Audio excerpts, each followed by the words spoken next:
Are you looking to move to Myrtle Beach, South Carolina soon? Well, here are 9 real truths about Myrtle Beach that you need to know before moving here. I'm Tommy Moore with eXp Realty right here in Myrtle Beach, South Carolina.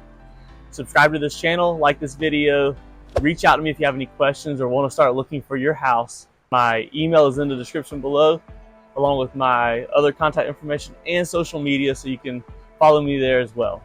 Let's get going through these 9 real truths that you need to know. Number 1, living on the west side of the Intercoastal Waterway gives you more of a local feel.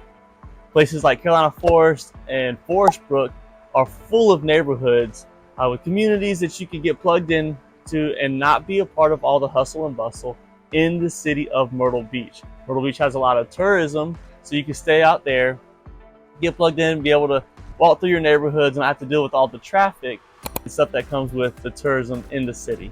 Number 2, football is a way of life around here. You're in the South, and we care a lot about college and high school football. In this area, there are about 6 high school football teams that are pretty close together, so there are a lot of rivalries between the different schools because the kids grow up together, so they know each other, and those rivalries and that bragging right becomes a big thing. You have a smaller school university here in the area, Coastal Carolina, and you have 2 major universities in the state, in South Carolina and Clemson. Those 2 schools are big rivalries, so you got to pick a side, whether it be the colleges or the high school. Cheer for them, enjoying the events from your neighbors, putting on parties and cookouts just to get together. Okay, number 3, Southern comfort food is a real thing, and it's all over the place. We have a ton of seafood restaurants around here, and also a lot of fried food. It is some good food if you find the right place to eat, and outside of those, the unhealthy fried food or whatever, we do have some healthy options that can go along with that, but we do have a lot of really good food options in this area. All right, number 4, garages act as an entertainment space here. We don't have basements here because of our low elevation and the sandy soil, so we have garages that we don't use as garages most of the time. We use them for entertainment spaces. They get turned into man caves, they get turned into extra living spaces, other bedrooms or mother-in-law suites. So they act as something else, kind of like I said, in place of that basement. Okay, number 5, golf cart culture is a real thing. People get their golf carts, parade them around town or around their neighborhoods, and love riding them just to go get groceries or go to the beach. It's a real thing. Different communities set up parades so you can decorate your golf cart and ride through the parade. When you move here, make sure you have in your budget to get a golf cart soon so you can enjoy the activities that go along with getting one and owning one. Number 6, property taxes differ whether you are living in your home as a primary residence or if it's a secondary residence.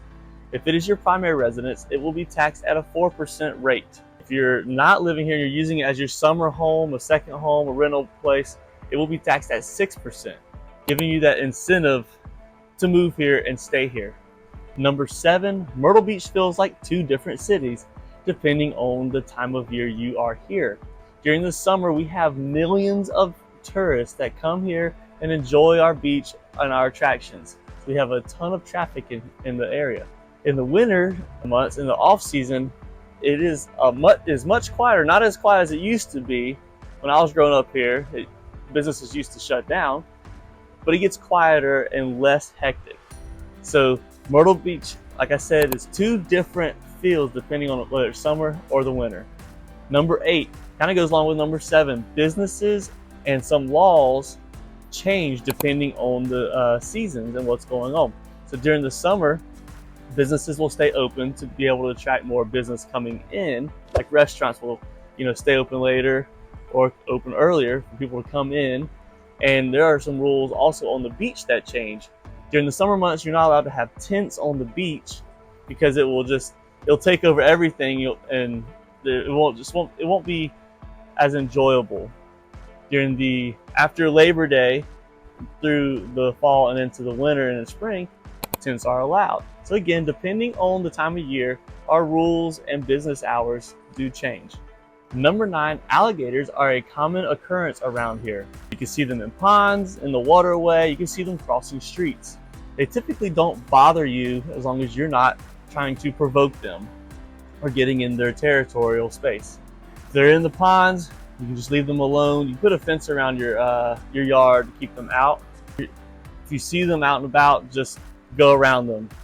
If you call animal control legally has to euthanize them because they cannot move them. Alligators are very territorial, and they will just try to come back to where they were taken from or be killed where they were moved to. So leave them alone. They are a natural thing around here, and people do love looking at them and having them around. Well, there it is, the 9 real truths about Myrtle Beach that people aren't telling you. I'm Tommy Moore with eXp Realty in Myrtle Beach, South Carolina. Let me show you around my hometown.